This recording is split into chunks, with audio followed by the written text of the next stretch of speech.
Today we're going to talk about gaishikes, which is more or less foreign companies and or working for a Japanese company. We're going to talk about income, culture, and everything else in between. And today, usually I'm on the other side talking to you guys, Tokyo Station. But today, the background is it's a beautiful day, is the Emperor's Palace area. There's a massive park just behind me. And yeah, it's mid-September and it just feels like summer still. It's never-ending summer. You know, I don't know what it means, or I don't know what about climate or anything. So, but yeah, it's sweating bullets. So let's talk about gaishikes and Japanese companies. And I also have to explain that, look, I've been working in Japan in the IT industry for, I think it's coming up to 8 years now. So what I know about Western IT companies is based on people I talk to or just researching myself and just talking to people who work in these companies. So that's just a bit of a disclaimer. But I do know about IT companies in Japan a lot more than Western gaishike or foreign companies. And so it's probably not to tell you which is better than the other or which is the right one for you, but just to explain different aspects of different points I want to bring up about working for either type of company. So we have to talk about the first thing. The first thing here is income. You will be paid, in some cases a lot more, in some cases a little more, but you will be paid more in these gaishikes or Western companies. And there's a few reasons for that. And so I'm not going to bring up statistics and all that. Look, that's not the channel for that. I'm just going to tell you what I've seen and what I understand about the industry. And of course, it has to do with culture and society. The real simple part about pay is that a lot of these Japanese companies, even smaller companies, still hire junior devs, and they hire interns, and they hire fresh out of college or like zero experienced engineers. They still do that. And of course, there's a cost to that, right? And then let's say for a Western company, or like in my case, New Zealand, I looked around, or even Australia, and it's really hard to find a junior dev job. And I think, I don't know the real reason behind it, but in Japan's case is that they train you once you're young. They don't actually mind it. They prefer you not, some cases, they prefer you not to have experience because they want to mold you into a certain type of worker. And so, of course, Western, they want you with 3 years experience, fresh out of university or something. You've seen these crazy job posts around, but there is a reason for it. And some of the reasons are cultural, but I think as well is that they pay you a lot more, but they also expect you to code, like you're a master. You see what I mean? So I think that also people start thinking, that's also why there's a stigma around Japanese engineers, that they're not as good as Western and all that. And well, it is true, but it's probably not fair to say that. I mean, you could say it based on I could say that based on experience, but it's not because, but you see what I mean here? You can let anyone become an engineer in Japan. Not everywhere, not all, but a lot of companies, anyone can become an engineer. When you have anyone doing it, the quality decreases. We also have to remember these foreign companies in Tokyo are not your average, Joe Blow, Schmo guy. These are massive corporations who have a lot of money overseas, and they can pay as if they're, not exactly the same as if you were in, let's say, Sydney or New York. Of course, they can't pay that exact income, but they can pay higher than local incomes. And if we talk about, I think I've mentioned in one of my videos about getting fired in Japan and how it's really hard to get fired in Japan, which means they hold on to their employees until the employee, or they try to force you to quit, right? So this is just my basic understanding, in the Western country, you can just fire a guy or a gal or whatever for whatever reason. I mean, it's pretty easy to, sorry, it's very annoying. There's a lot of construction around here. If you walk around Tokyo these days, there's a lot of construction happening around. It's kind of strange, right? Because you see, like, you know, Japan's declining and all that, and it's doomed. Everyone, you know, pack your rations. But I don't know, it's a strange thing to see. Like, there's buildings being made all over Tokyo. But I lost my train of thought. So I think the point I'm trying to say is that once you hire someone, you have to keep them for good. And then okay, so I try to explain this as simple as I can. One is that you hire someone forever, but it's not all case. It's not like lifetime employment system. That's not what I'm talking about. It's more of we hire you, you're our guy for as long as we can take it. The other one, of course, is that, and I don't really talk about it as much, is that when you have a few boomers in your company, you kind of keep them. I think it's a cultural thing as well, where, okay, this is getting into other discussions, but I just want to talk about it as well, is that in Japan, they've had this lifetime employment system, and even though you might think it doesn't exist, the culture still remains within the culture itself. So let's say, for example, you're hired in a company and you're at the age of 50 something, and you can offer some type of value. In many cases, it's connections, right?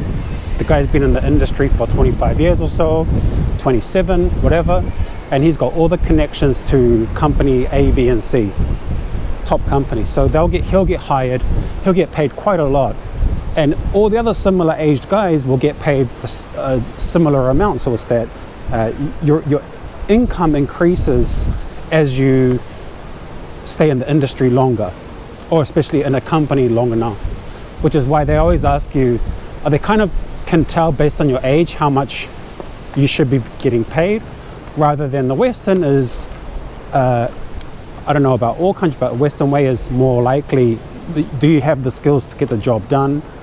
Okay, I see your skill level at this level, we're going to pay you at, you know, more or less what you're worth technically, or in terms of profit. Okay, this is going all over the place. Now we're going to talk about overtime. How does overtime work in Japan? And the reason why this is important, because the way overtime works in Japan than in, let's say, New Zealand, Australia, and I'm guessing America, is that if you go over your 40 hours, you get paid time and a half. Makes sense, right? I worked in a hotel. If it's a public holiday, you get like double. I think it's around double now. There's all these ways to make it so if you work overtime, you get well compensated for it. Let's sit down and talk about this part, because this is kind of interesting as well. So the way I understand it is, in nearly all Japanese contracts with companies, is that you'll have your 40 hours a week, and then if you, is it 40 hours a week, and then there's in your contract there's a clause, and this is even for, I'm pretty sure it's even for foreign companies in Tokyo, because it's legally, it has to do with, it's some legal stuff. I don't know, I'm not a lawyer, but you'd work your normal 40 hours. If you go over your 40 hours a week, you won't get paid your extra amount for that.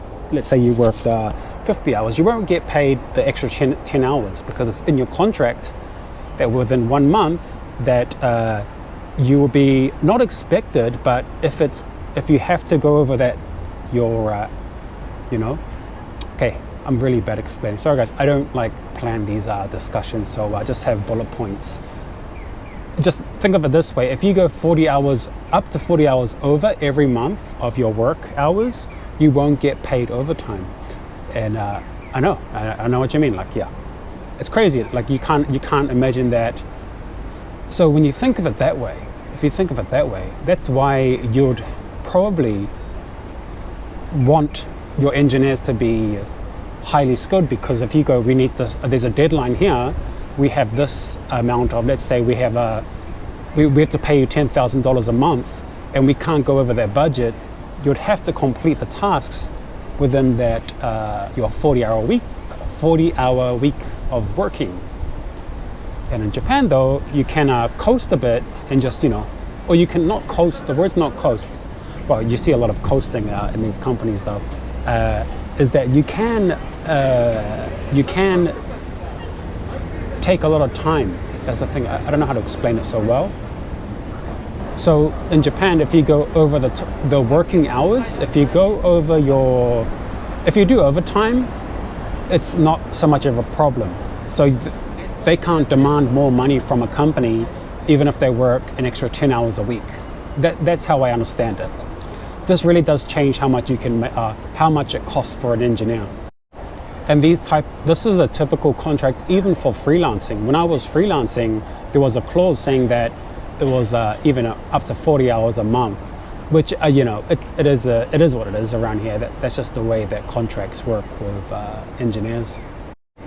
And here's the interesting one as well. So I think you call them like seat warmers, people who just sit around the office all night. And I know Japanese guys who work hard, but also there is this, people think that, you just sit in the office, all night, 5 days a week, and it looks good. But some of it actually is, and I think a lot of it might even just be guys trying to work overtime to get that extra bonus, which is quite interesting because when you clock in your daily hours, I always thought it was that they wanted to make sure that you worked from 10 a.m. to whatever 6 p.m. And I was talking to a guy and I was like, oh no, it's not for that. It's a Japanese guy said it's because that they want to make sure you don't do overtime. And it is what it is.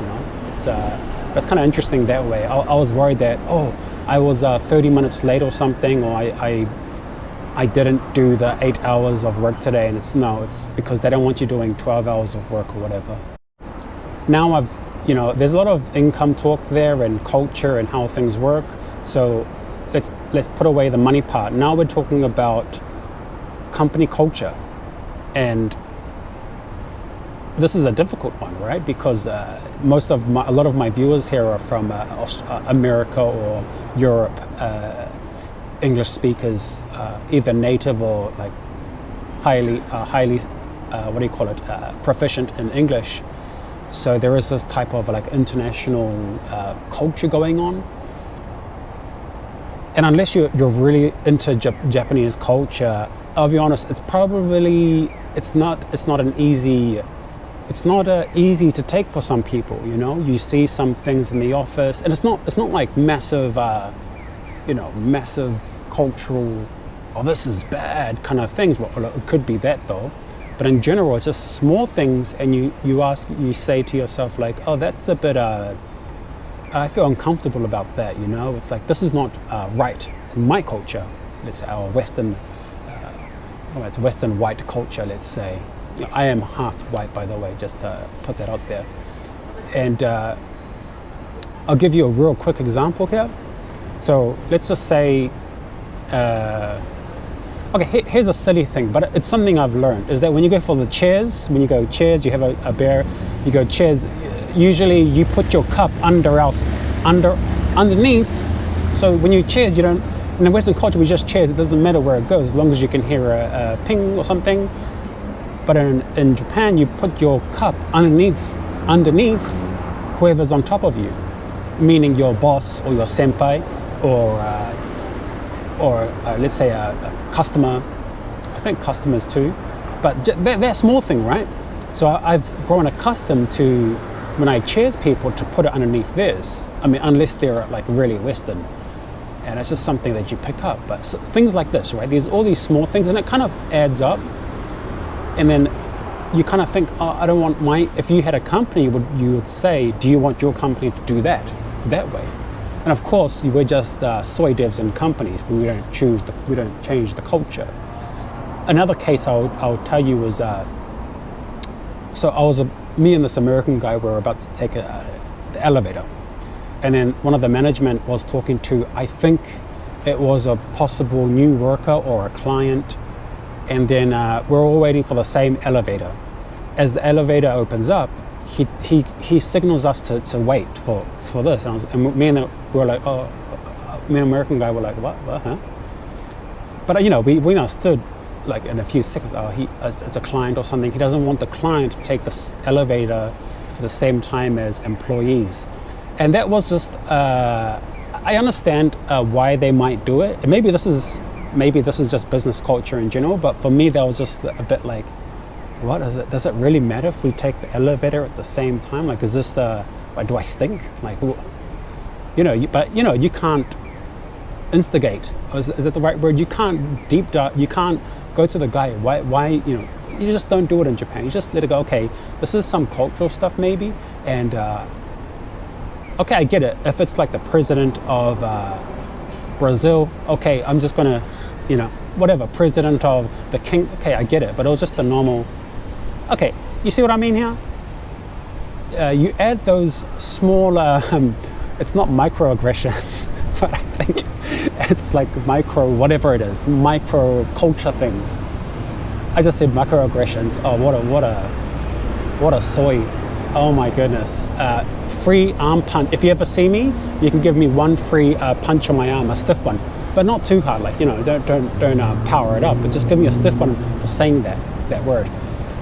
So that's the part of the culture where it might be a bit strange for you, for these Japanese cultures. But now I'm going to tell you the opposite though. I know many of you guys probably work with Western companies, and let's be honest about something. Like the way that some of the West is going right now, I can't back it. It's not my, I'm like, hey, slow down guys. So yeah, about the cultural stuff. So the part which I'm not saying I'm scared about, but I'm just really careful what I say around middle to upper class people. Like from middle to upper, you just got to be careful because they there's all this cultural stuff happening in the West, and maybe I'm generalizing too much on where they come from and stuff, but I just got to be very let's just say educated.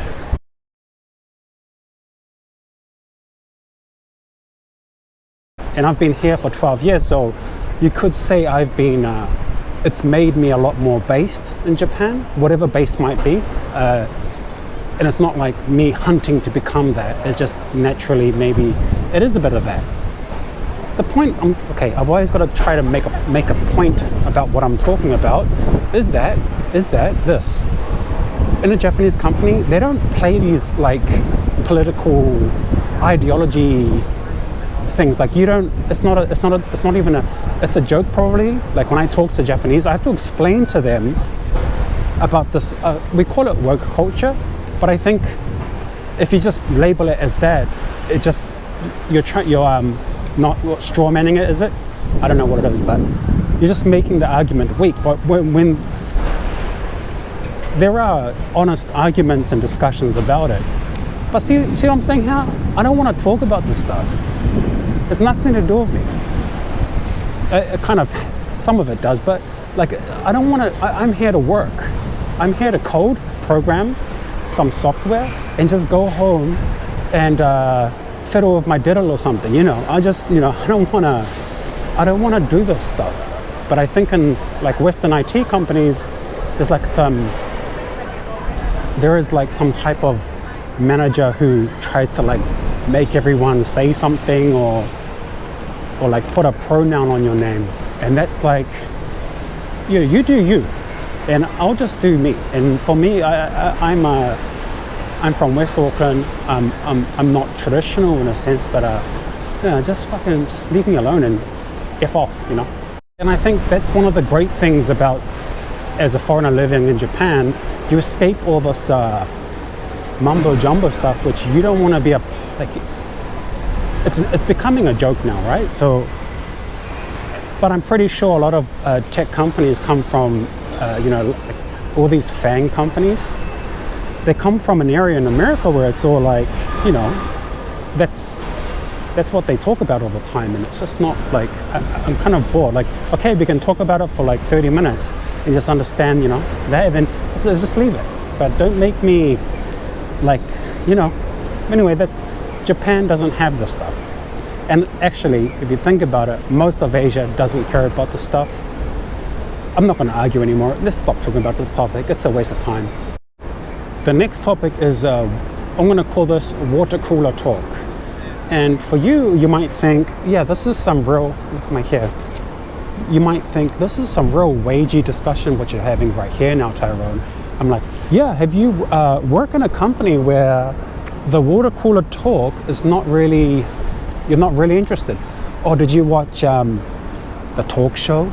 Or did you watch this girl group? It's like, you're culturally not interested in like variety TV in Japan, or like the latest K-pop group, which, oh, did you see that? And it's okay, it's equivalent to, did you see Beyonce singing whatever? But what I'm trying to say is, okay, I'm always bringing up these points. Someone check me for the way I talk, is that it's hard to find a good connection with local Japanese, and this is not it is what it is kind of, this is it is what it is discussion. I'm always, it is what it is, okay? You can talk about gaming. I suppose that's one of the topics of water cooler talk. But what it is, I don't really talk to people at work so much. I mean, they're nice. But okay, let me tell you this then. I have no real Japanese friends unless they grew up in the West. And this is what we call real talk now, is that you would never really feel a part of that group, of this group. When I was teaching English, like 9 years ago or so, even though I was the only Kiwi there, there were 2 other Kiwis, which was really cool. But I was able to hang out with Irish guys, Australians, Americans, Canadians, all these types of people. But we all had something in common. We're all foreigners in Japan. A lot of them were more or less, but we all had some type of cultural identity which we could go back and forth. Back and forth banter is difficult in another language, and it's not as funny. Yeah, things are not as funny as if you did it in English with people who understand culture and your country, and of course who are native English speakers. So that would also bring into the discussion that you could feel isolated if you worked in a Japanese IT company. You could easily feel isolated very quickly, and it's not even, they don't do anything mean to you. It's just that you're culturally different. You're the polar opposite culturally. So the isolation part is kind of real. But to be honest, I think in my case as well, like I'm a loner, so it doesn't really matter if I'm isolated or not. But if I could have the option, Friday night at the bar with all the workers, that's cool. I like that stuff, Water cooler talk about something dumb, like some meme, that's cool too. Next, I would like to discuss, this is a long video, guys, so if you're still in here, like, good on you, man. Just play this in the background while you're working or something. And just the last few quick notes is, one, a lot of Japanese companies do not do remote work. You're lucky to get hybrid. And you're lucky to get hybrid, and most want you in-house, which, that's understandable. Let's be honest, guys, things are easier face-to-face. Okay, I'm a boomer.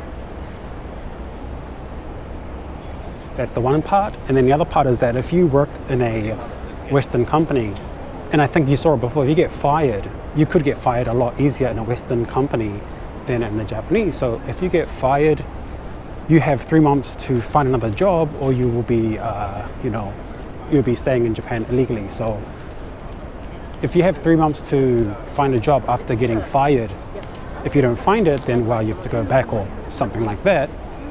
But also that if you only work in a company that only speaks English, you're restricted to English only companies, which is, in my opinion here, is that these companies have a higher, what would you say, these companies are harder to get into.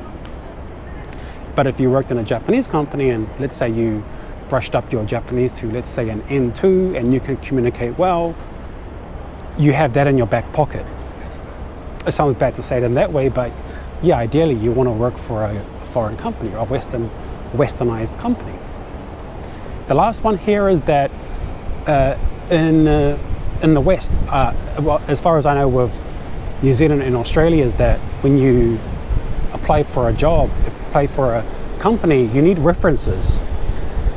Can your company give you a reference? I don't know in Japan, because in Japan they don't have a reference system. The reference system doesn't work that way. What does work though in Japan, which is a little different, is, oh, you work for company whatever. I know a guy who worked for that company. Okay, I kind of trust that company has good workers, so you kind of do it that way. Or you add on Facebook and they'll see, oh, you know that guy and that guy, okay, there's some type of trustability. Well, that's really low, that's a localized version of it. But either way, references are not needed in Japan, but you need them in the West, so I don't know how that would work. Okay, so I think that's everything I wanted to cover in this video, all about IT foreign companies and IT Japanese companies. If I missed anything, write what you need to write. Other than that, my accent's all over the place. Like and sub really helps me flex to companies, IT companies. So, you do that, you're helping me out big time. If not, check out my LinkedIn. There's a Discord, we chat about all kinds of stuff. Sometimes we talk about how to get the waifu. And I think I'll leave it there, and I'll catch you next time.